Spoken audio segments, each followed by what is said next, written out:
Welcome to the Bradlink Podcast, your home for expert wedding planning advice. Today, we're talking all about themed weddings, and we have a few ideas for you and a few tips to help you pull it off. And to give us those tips and ideas, I've got Jerri here with Bella Villa, Tennessee. How are you today? Hey, Lindsay, I'm doing great. Good. Well, tell me just a little bit about you before we get started. Oh, goodness. Well, I've had probably close to 20 years of experience in hospitality, marketing, and event planning, which is a kind of a unique blend of experience, but has fit perfectly at Bella Villa. We moved here from Texas. I bought Bella Villa a little less than 2 years ago. But it's been a great adventure. Well, I know we wanted to talk all about themed weddings and give a few tips and tricks on how to pull one off well. One of the first themes we talked about, and it's not as much a theme as much as it's a whole type of wedding that's really trendy and popular right now, and it's one that Bella Villa specializes in, and that's micro weddings. I do hear the term a lot, micro weddings, but really I consider it more of a family reunion, all inclusive, friends and family, more intimate affair. I love micro weddings just because some of the bigger weddings we do as a wedding planner, if there's 200 people there, the bride and groom feel responsible to say hello and to cordially talk to all 200 people. And at the end of it, they're exhausted. If you do a micro wedding, especially one at your place where everybody can stay at this location where the wedding's being held, you truly get to spend time with the people that came to see you get married. Exactly. Are there any specifics about a micro wedding that you think would be good advice for somebody planning one? What I see to be the most special is to capture your love story.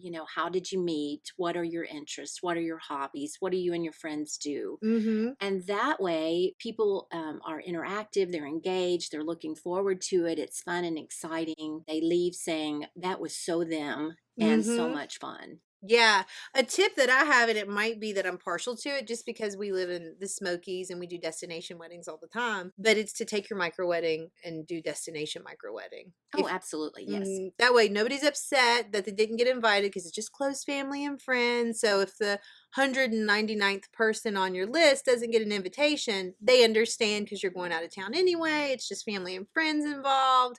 And then you really get to spend the whole weekend or even maybe a whole week with the people that you love. Another theme that we talked about was more of like a magical theme. Tell me a little bit about that. For example, if you wanted it to be a magical weekend, the Friday before the wedding, you have dinner and a magic show. I love that. We had a magician actually come to a micro wedding that we did. The bride and groom's concern was, we're not dancers. Our family's not dancers.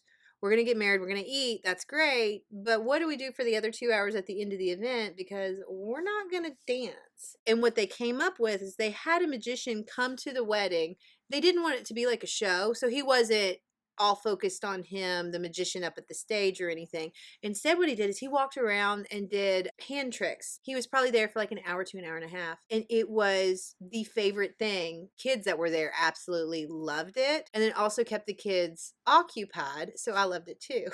No, that's a good point. Make it relevant to the event and to the story. And then, like you said, just being interactive, it makes people feel like they're having a better time. They also tend to stay longer. So that couple was very smart because they were trying to make sure that everybody didn't leave after they cut the cake because nobody was going to dance anyway. And so it was a really good way of making sure they made the most of their event.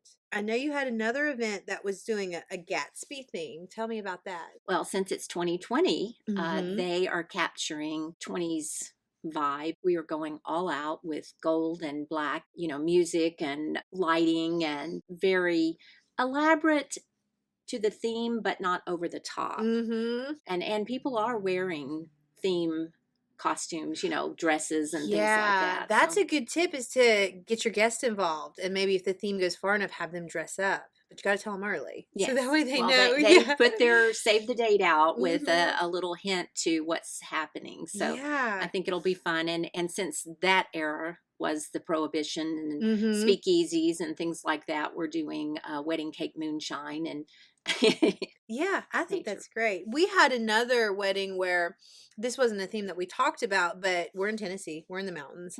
And she had t-shirts and it said marriage, mayhem, and moonshine. Oh, And how she cute. said, yeah, for their rehearsal dinner, they went to Smoky Mountain Moonshine to do moonshine tastings.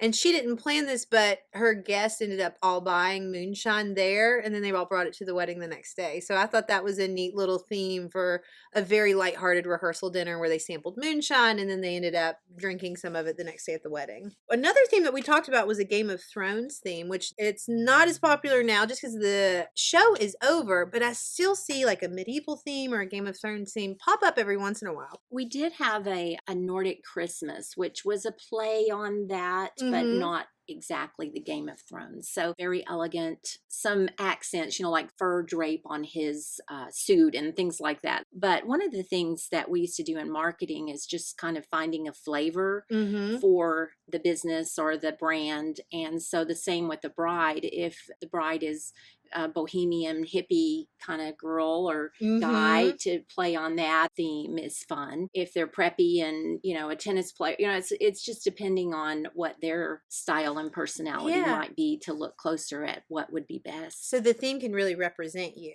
For us, with at the Game of Thrones wedding, they went all out on the details. Like they even had wolves walk down Oh the goodness. the aisle. So that means that we all had to sign liability waivers. So as a business owner, it was terrifying, but as somebody that loves weddings, it was really cool to see. So thinking through details really helped. But I like the idea of like a boho wedding if you're a hippie chick because you might be able to use the theme. Go look around in your house and see if you have anything that goes along with your theme that can sit on your guest book table, so maybe you don't have to buy something because you've already got it. I love how you were, when you were talking about the Gatsby wedding, you told me that they were using a lot of bistro tables and cocktail tables because of the prohibition type theme in it.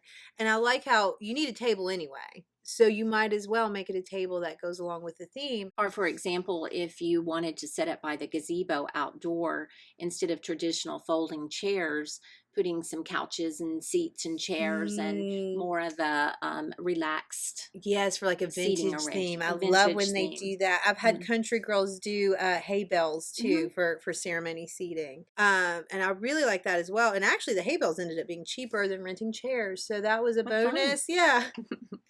Um, I think specifically giving a nod to the theme and not going all out to the point where it looks like a costume. Exactly. That way it doesn't take away from it. We had another wedding that this was a wedding I saw online, but it was a superhero themed. Like the bride and groom, they both love Marvel. But instead of having the superhero emblem across everybody's chest that was standing up there as a bridesmaid or a groomsman, she had like one girl wore a red dress and she was Wonder Woman and she had just a little Wonder Woman emblem on her earrings. The other girl wore a green dress and maybe she was like the Green Lantern or something. And then she just had the little emblem on her earrings too. And it was also their bridesmaid gift. So that was a good way. So here's your gift, but it also goes with my theme. But they didn't go all out. And then the guys, they had suits on, but they had a t-shirt underneath that had the emblem on it.